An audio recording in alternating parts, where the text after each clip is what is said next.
हमने क्या पढ़े है?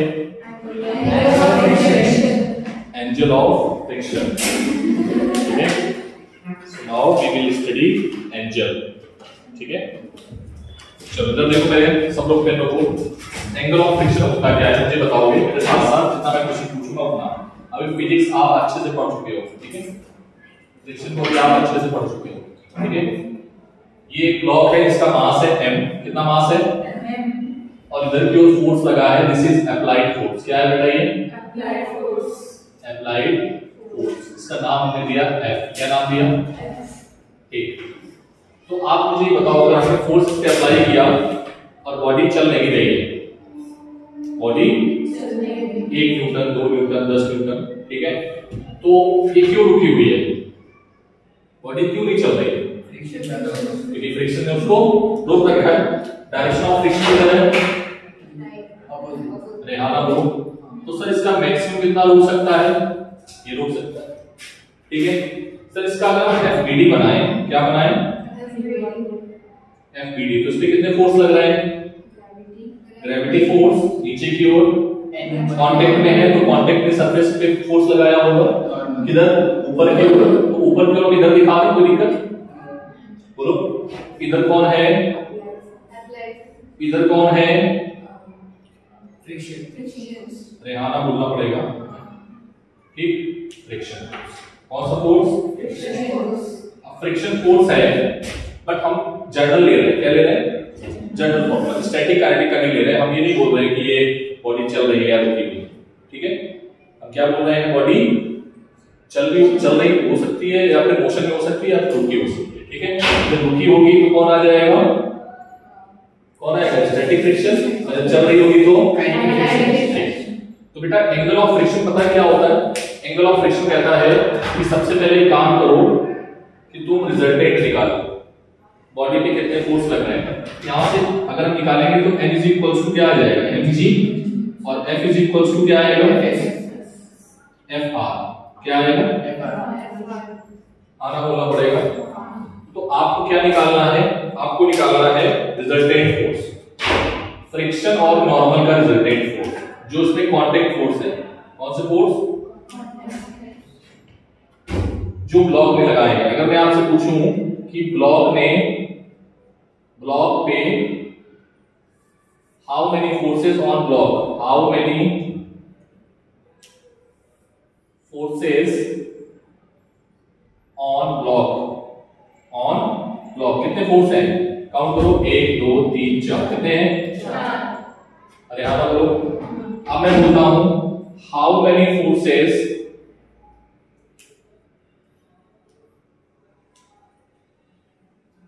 applied by contact,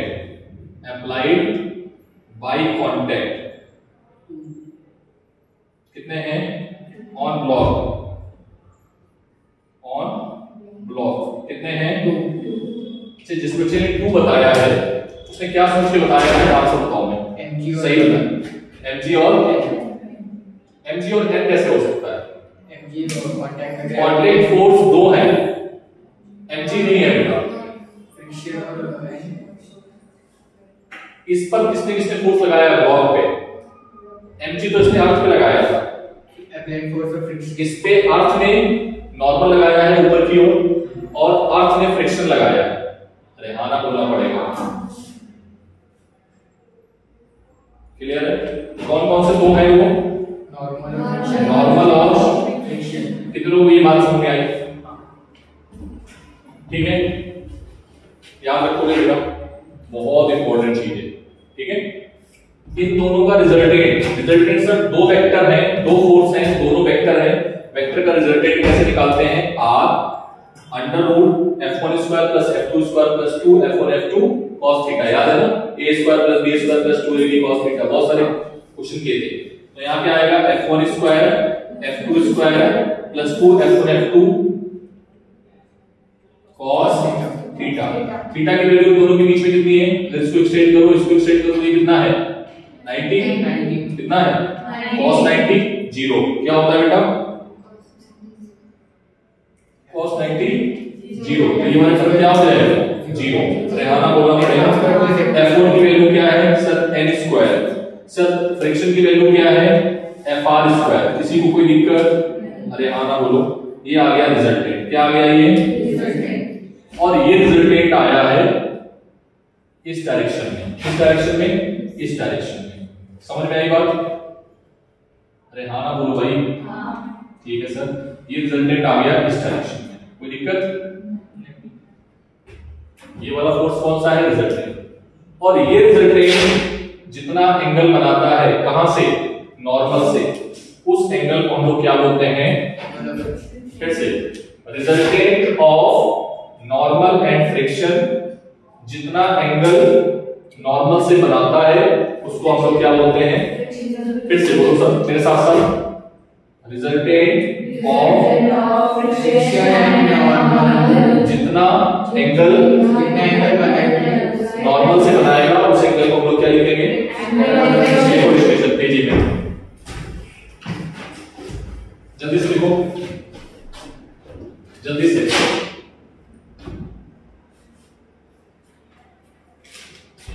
बोले resultant of friction force and normal, resultant of friction force and normal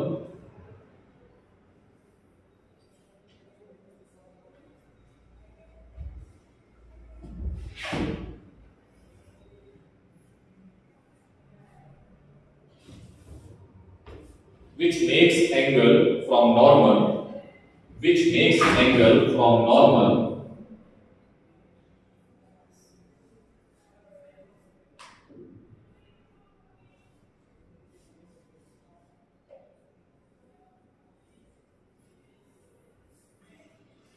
ठीक है, which makes angle from normal is known as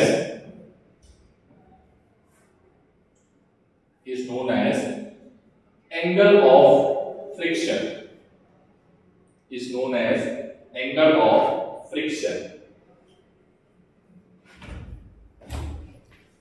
बच्चों क्लियर है बात? समझ में आ गई? बोलो सर ये हमें क्यों पढ़ा रहे हो? इसका कुछ तो बताओ यूज। बेटा इसका बस कोई यूज नहीं है। इसका यूज है कि जनरली हम फ्रिक्शन दे देते थे। क्या दे देते थे?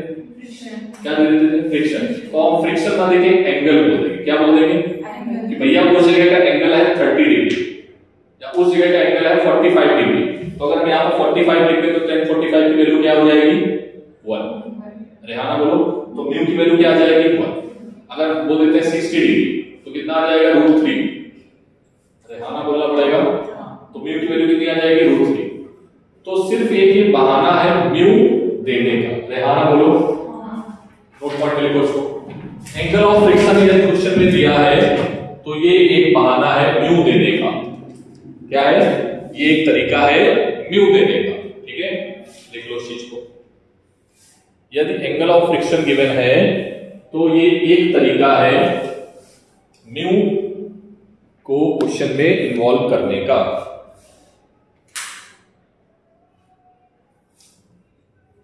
ठीक है, अब जो भी बोर्ड पे लिखा है उसको छाप लो जल्दी से, तेजी में।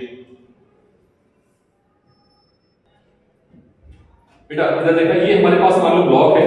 ठीक है, ये हॉरिजॉन्टल सरफेस है और एक सरफेस ये है। अब इस सरफेस को मैं उठाता जा रहा हूं, ध्यान से देखना, इसको उठाता जा रहा हूं। ठीक है, ऐसे करके। और ये चीज देखना यहां पे तो। ठीक है, देखो अभी उठाया, क्या ये ब्लॉक गिर रहा है? नहीं गिर रहा है। अभी उठाया, गिर रहा है क्या? अभी गिरना स्टार्ट हो गया था। ठीक है, ठीक है, अभी ये नहीं गिर रहा है। ठीक है, अभी गिर रहा है क्या? नहीं गिर रहा है, नहीं गिर रहा है, नहीं गिर रहा है, नहीं गिरा, नहीं गिरा, नहीं गिरा, और ये गिरना स्टार्ट हो गया। मतलब ये गिरना जहां से स्टार्ट हो जाएगा, मतलब जहां से लगेगा कि नहीं अब तो गिर ही जाएगा। समझना मेरी बात? बैठ जाओ, ध्यान देखना। ये समर्थ के हाथ में बुक थी और ये अनुज के हाथ में बुक थी, जिसको सर क्या कर रहे हैं? उठाते जा रहे हैं, उठाते जा रहे हैं, उठाते जा रहे हैं। और देखा क्या उन्होंने कि अब इससे ज्यादा अगर उठा देंगे तो ये ब्लॉक नीचे की ओर जाने लगेगा। कौन से फोर्स से? mg sin थीटा से। तो ये जो थीटा है, इस थीटा का नाम क्या रखा उन्होंने? Angle of repose. समझ में आया? तो एंगल ऑफ रिपोज क्या होता है? एंगल ऑफ रिपोज वो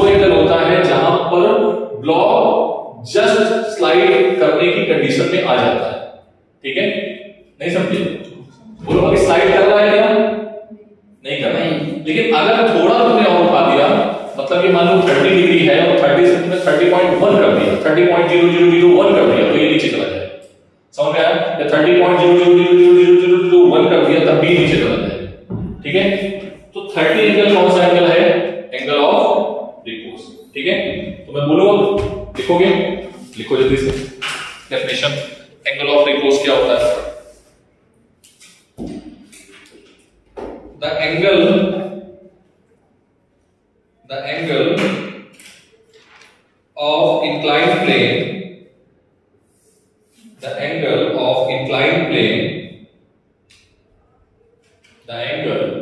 of inclined plane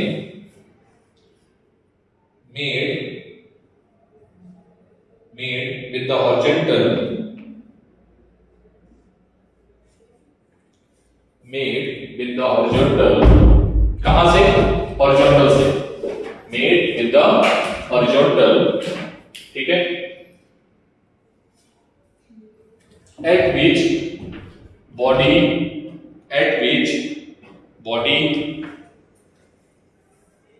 is just about to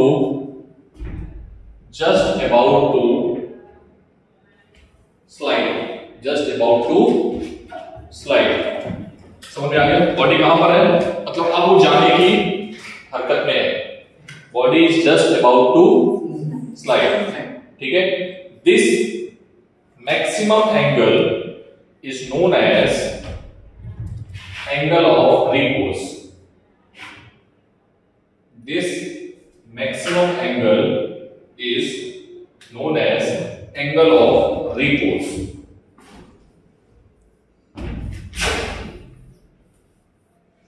Rehana बोलना पड़ेगा। ठीक बेटा, इधर देखना पड़ेगा सभी को। ये नीचे की जाने की कोशिश कर रही है क्या? बोलो, इसको रोक किसने रखा है? किसने रोक के रखा है? अच्छा ठीक है सर, रोक के रखा हुआ है। ऊपर की ओर ये जो सरफेस है नॉर्मल पे क्या, ब्लॉक पे क्या लगा रही है? नॉर्मल। और नीचे की ओर क्या है? mg cos theta. कितने लोग समझ में आया? बोलो सब। ठीक है, तो बेटा यहां से FBD बनाओगे इस ब्लॉक की, तो n इज इक्वल्स टू क्या आएगा? mg cos theta. ठीक है, और ये कहां जाने की कोशिश कर रहा है? ये कहां जाने की कोशिश कर रहा है? नीचे। तो ये क्या आ जाएगा? mg sin थीटा किसके बराबर होगा? फ्रिक्शन की। अरे हाँ ना बोलो, क्या आप फिर से लिख पाओगे? फिर से मैं बोलूंगा, how many forces on block? कितने हैं? 4। How many forces applied by what? Inclined plane. कौन सा प्लेन? Inclined plane. कितने? 2। कौन कौन सा? mg sin theta. हाँ, मतलब एक mg sin थीटा, पागल, फ्रिक्शन भाई तुमना भी उड़ा देंगे तुमको भी। ठीक है, हाँ एक्चुअल में कह रहे हैं उसका सही है। ठीक है, तो रिजल्टेंट फोर्स कितना आएगा बेटा? अगर तुम n की वैल्यू इधर दो, n की वैल्यू और fr की वैल्यू डालो ना, तो पता है एक इंटरेस्टिंग बात क्या देखने को मिलेगी? क्या देखने को मिलेगी कि जो fr है और जो mg है, ठीक है, वो आपस में क्या है? बराबर है क्या? चलो रिजल्टेंट निकाल लोगे, रिजल्टेंट तो आप निकाल ही लोगे। ठीक है, किसी कोई दिक्कत नहीं। बोलो भाई, तो fr की वैल्यू क्या है? mg sin theta. अरे भाई, fr की वैल्यू क्या है? mg sin theta. और n की वैल्यू क्या है? mg cos। तो रिजल्टेंट पता है कितना आएगा? रिजल्टेंट बताओ कि कितना आएगा? रिजल्टेंट mg sin थीटा का स्क्वायर, mg बाहर आ जाएगा तो केवल mg बचेगा और अंदर बचेगा sin square theta plus cos square theta 1, और वो रूट के अंदर 1 मतलब 1। कितने लोग समझ में आ गई बात? एक बात तो क्लियर है। क्या बात क्लियर है? कि अगर कोई पूछे कि इस पर टोटल फोर्स कितना लग रहा होगा, रिजल्टेंट फोर्स, तो आंसर क्या होगा? इसका रिजल्टेंट फोर्स इधर लग रहा होगा। रेहाना बोलो, एक वेक्टर ये है इधर की ओर, एक वेक्टर है ये, तो रिजल्टेंट किधर होगा? और सबसे अच्छी बात ये है कि ये किसके बराबर होगा? ग्रेविटी फोर्स के बराबर होगा। किसके बराबर होगा? तो रिजल्टेंट जितने भी फोर्सेस का रिजल्टेंट आएगा वो ग्रेविटी फोर्स के बराबर ही होगा। याद रखना, समझ में आएगा? ये इसमें एक अच्छी बात निकल के आई है, तुम पुट करके देखो mg square cos square theta, mg square sin square theta, mg बाहर आ जाएगा स्क्वायर के फॉर्म में, बाहर आ जाएगा sin square theta plus cos square theta बन जाएगा। तो रिजल्टेंट किधर आएगा, ऊपर की ओर आएगा। कितने लोग ये मेरी बात समझ में आई है? बोलो फिर मैं एक चीज यहां से बताने वाला हूं, जल्दी बोलो नोट पॉइंट करके। सभी को आगे बात समझ में? अगर मैं इसको थीटा मान रहा हूं तो बेटा ये भी क्या आएगा, थीटा आएगा, चेक कर लेना तुम, क्योंकि ये थीटा था तो ये भी थीटा आएगा, ठीक है। अरे हाँ हम लोग इधर देखो पहले, तो n की वैल्यू हम यहां पर कैसे लिख सकते हैं, n की वैल्यू r cos थीटा, ठीक है, r cos थीटा, और mg की वैल्यू हम क्या लिख सकते हैं, r sin थीटा। कितने लोगों को ये बात क्लियर होगी बताओ जरा? mg दर है, बोलो सॉरी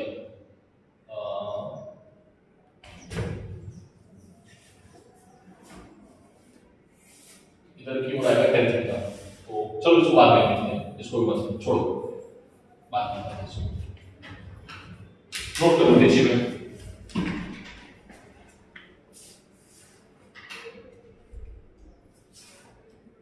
ठीक है। हम लोग जस्ट खत्म करने पे हैं एक फ्रिक्शन, अब मैं सोचा हूं फ्रिक्शन को खत्म ही कर देता हूं, ठीक है।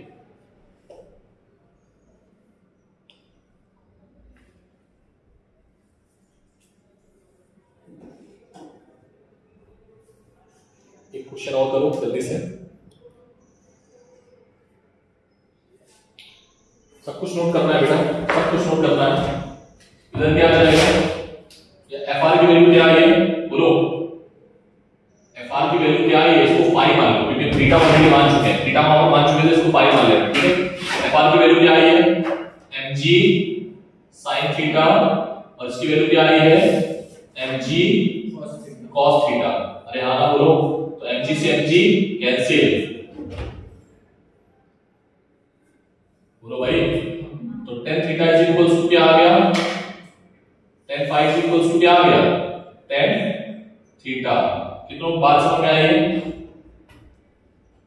बोलो भाई समझ में आ गई बेटा? यहां से समझ में आया कि एंगल ऑफ रिपोज और एंगल ऑफ रिपोज और एंगल ऑफ फ्रिक्शन दोनों आपस में क्या होते हैं, बराबर। नोट पॉइंट करके लिख लेना इसको कि एंगल ऑफ रिपोज और एंगल ऑफ फ्रिक्शन आपस में क्या होते हैं, बराबर होते हैं, ठीक है। नोट पॉइंट करके लिख लेना।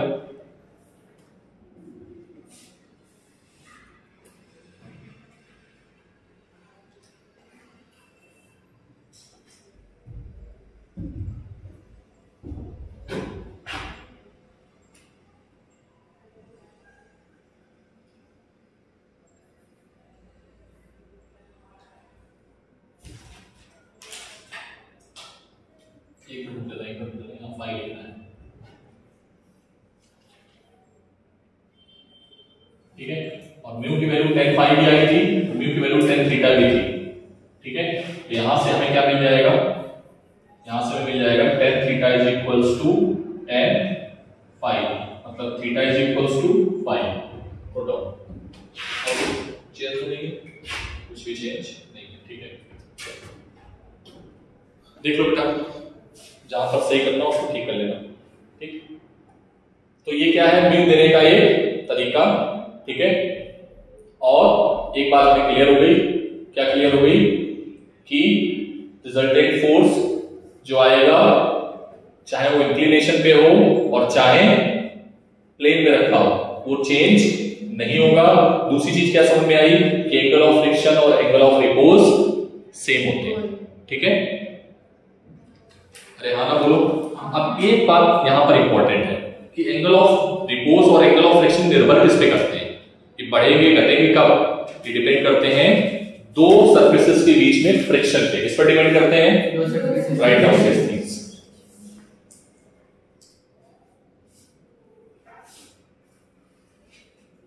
नोट पॉइंट लिखो तेजी में।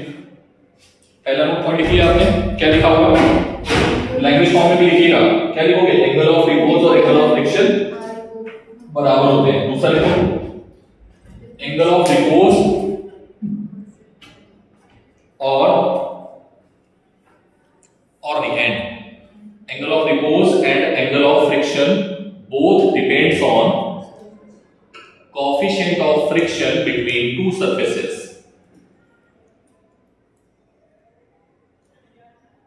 Coefficient of friction between two surfaces.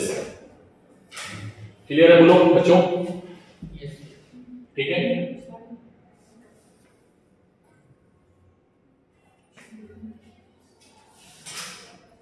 Next test कौन सा है? नीट का टॉपिक वही है, ठीक है। तो वो कब है? वो तो नेक्स्ट वीक होगा, नेक्स्ट मंडे। रिकॉर्डिंग नहीं की मैंने, ठीक है। एक बार फिर से समझाते हैं, जल्दी देखो। Fs Fk बराबर म्यू इनटू n, ठीक है। तो यहां से कितना न्यूटन आया? 20 न्यूटन। F 20 न्यूटन उस पर कंटीन्यूअसली लग रहा है, इधर पीछे की ओर। ये कौन सा फोर्स है? Friction force.